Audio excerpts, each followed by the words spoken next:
Hey there, beautiful people. Welcome. Today, I'm going to be giving you a walk through our new budget spreadsheet. I'm going to give you a how-to on how everything works, and we're going to get right into it. The first thing here is what you will get when you purchase the spreadsheet.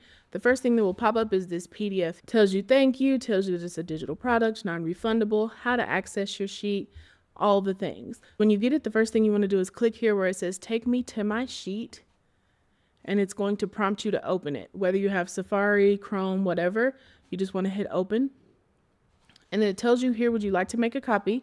Which is yes, you want to make a copy. You don't want to be working on the original sheet. We're going to hit make a copy here. In just a minute, we have an app scripts file in there. And then you will have your own custom sheet. If you want to here, you can go ahead and name it whatever you want to. We're going to call this YouTube tutorial budget spreadsheet.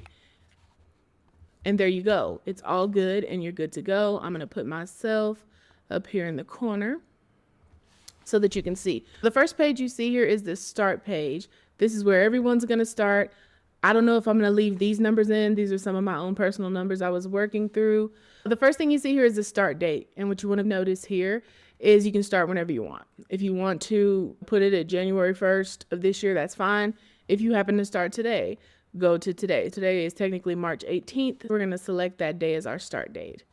Up next here, you see your debt list, your subscriptions, and then your sinking funds. This start sheet is what's going to help populate a lot of your monthly budget sheets. So you want to make sure that you fill this in and that you're accurate with these numbers.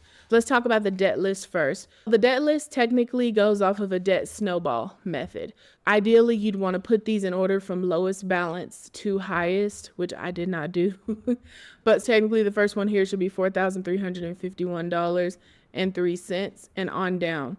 Want to put these in, the name of your debt. This first one, for instance, Navy Federal. The starting balance, which is $9,076.29. You want to use today's balance, whatever today's balance is. The minimum payment, $288.64, and then the APR. And if you have any notes for this debt, go ahead and insert that here.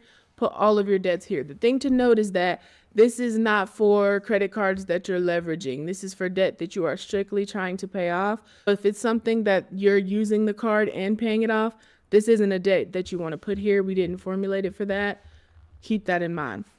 I have all my numbers inserted here, and we're going to click over to the debt dashboard so that I can show you what that looks like as it automates. So it pulls over all your debts here, excuse Pinky in the background, to this debt dashboard. It shows you the start date, which I use January 2025. You can put in whatever start date works for you. It shows the current debt totals. This is everything I owe, and then the day that I am projected to be debt free. And it goes in here and it shows you a payment schedule here over on the left. Since this started January 2025, technically, it shows that in January 2025, here was my debt balance. Here's how much I should be paying towards debt. And then over here should be my actual payments, which I'll show you later where that will automate. And then over here, there's a list of every debt. This is where it comes in of you putting them in order from smallest debt to largest, which I should have done. But it would show you here the first debt you'd be paying off, the second, the third, the fourth, the fifth, so that you could see it on a large scale. And there's lots of space here for your debts.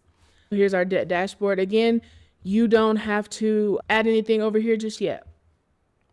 We're going back to the start page. The next box that we see here is subscriptions. Here, all the subscriptions that you pay or any bills that you want to designate as a subscription, you put them here. You have your name column, the name of your subscription, how much it costs. You really want to make sure that you have exact amounts. We inserted a column for last charge date. And as you see, if you hold here, it'll give you a little informational over on the side. The last time you were charged for it, especially if you're starting mid-year, it's just a good point. The cancel date, if it's something that you canceled. For instance, when I was working through this spreadsheet, I noticed that I was paying for quite a few subscriptions. One of those was Audible, and I don't even really listen to books. I went ahead and canceled it on March 3rd. Up next, these three columns, you're only going to want to choose one of them, okay? You'll either choose bi-weekly or weekly, if that's how often your subscription is paid, custom number of days, or day of the month. You don't want to choose all three. It will jack you up. It won't work.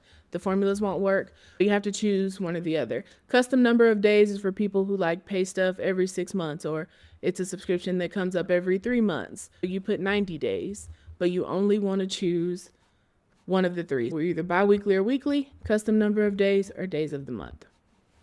I typically go with day of the month. It's easier, but I haven't put my car insurance in here yet, and that's one that will need custom number of days. Where that shows up in your spreadsheet is in your monthly budget breakdown. Here you see, let me do 60% here. Okay, here you see them here in your subscriptions. They will auto-populate. As you look throughout this spreadsheet, any area that is grayed out like this, you see how here it's purple and here it's gray. If it's gray, don't touch it.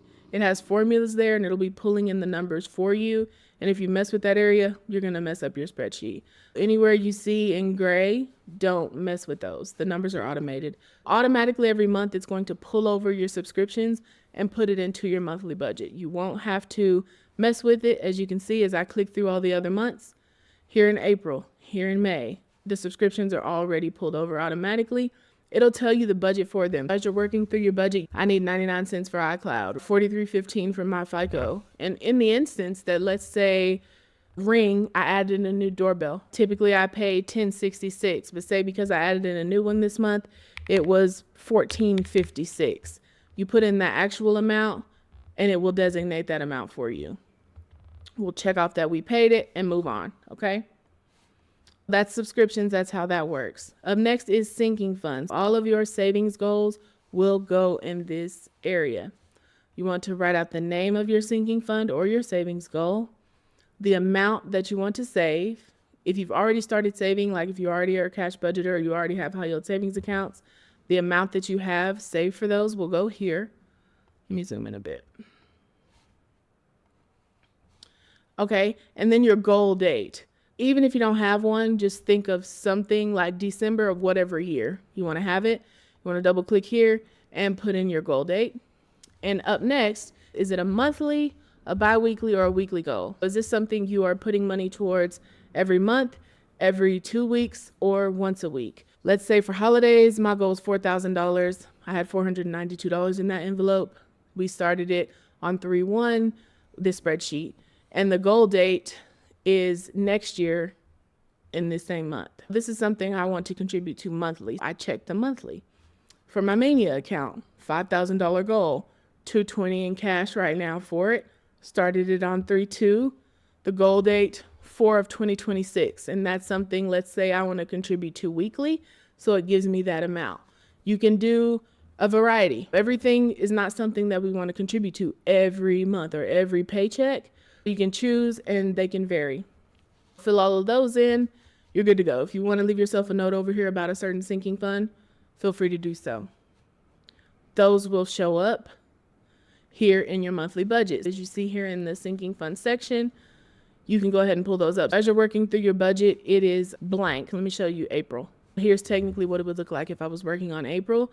And as you work through your numbers, you can select them. They're now available in a drop down. Let's say this month, I want to make sure I'm adding to my Mania account, and it'll tell me, you said you were going to put $83.86 to meet that goal. Let's say it's April 9th or the 2nd. Let's say I'm actually able to put $100. That's okay. You want to go ahead and put it in, and you're all good. It can be more or less. It's not saying you have to do it to make the spreadsheet work. It just tells you this is what you need to be contributing to meet your goal. Okay, that's everything on this start list, and this is these numbers populate for you. You want to make sure that you fill these out correctly. It takes some time to go through and get these numbers.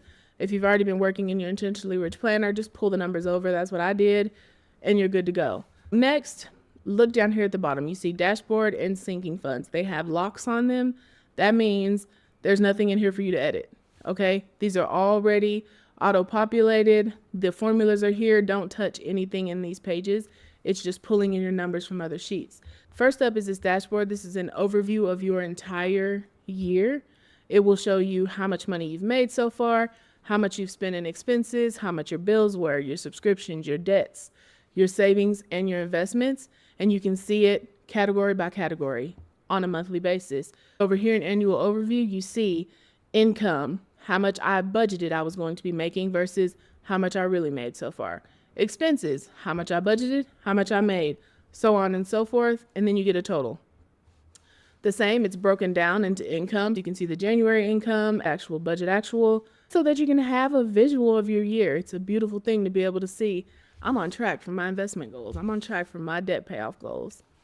Same for expenses, same for bills, same for sinking funds and savings, debt, investments, and subscriptions.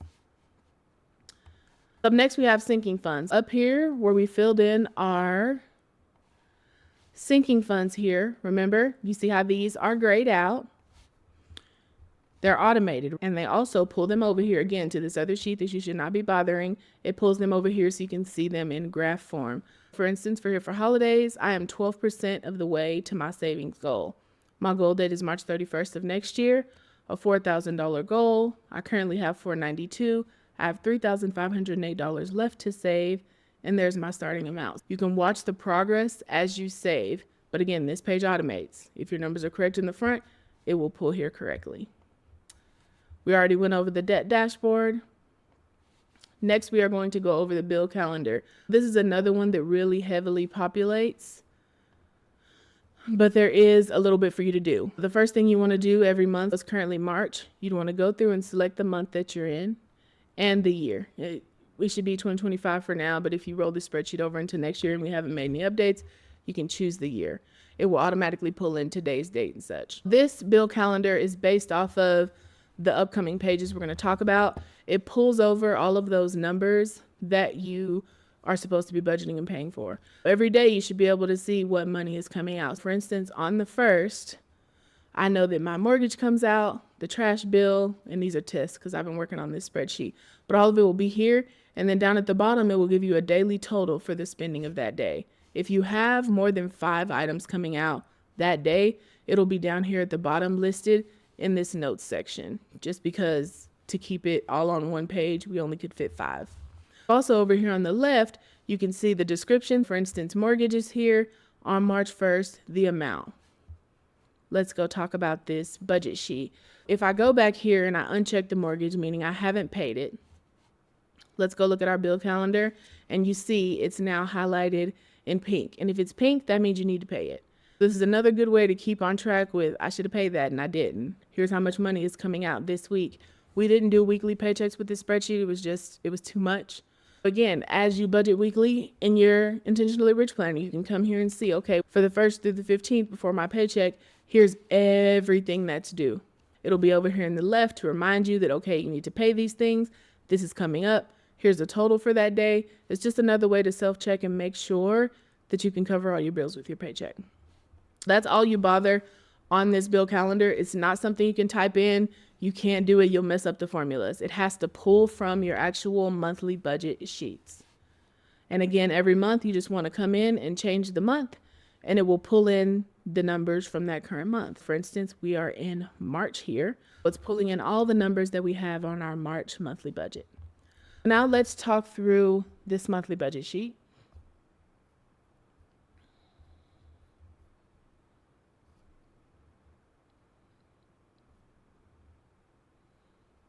Up here is the start amount. Since it's mid-year, what you want to go ahead and put here in this start amount is whatever is in your checking account currently.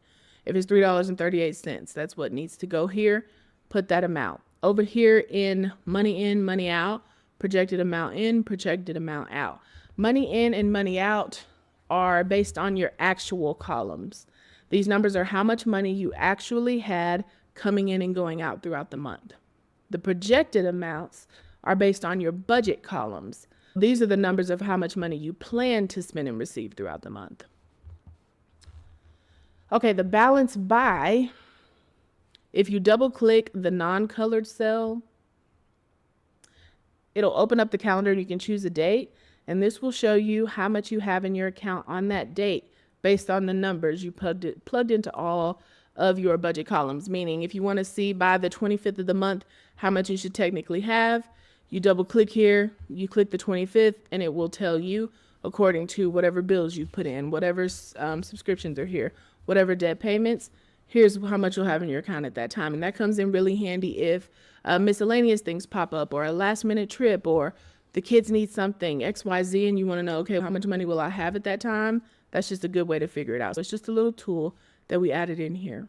And then up next, in the can I afford it section, it allows you to quickly and easily see how much you'll have if you need to make a purchase that's not in your budget yet. This number is based off of the balance by date and amount. Say something came up and it was $500. You want to go ahead and put that $500 in and see if, let's see.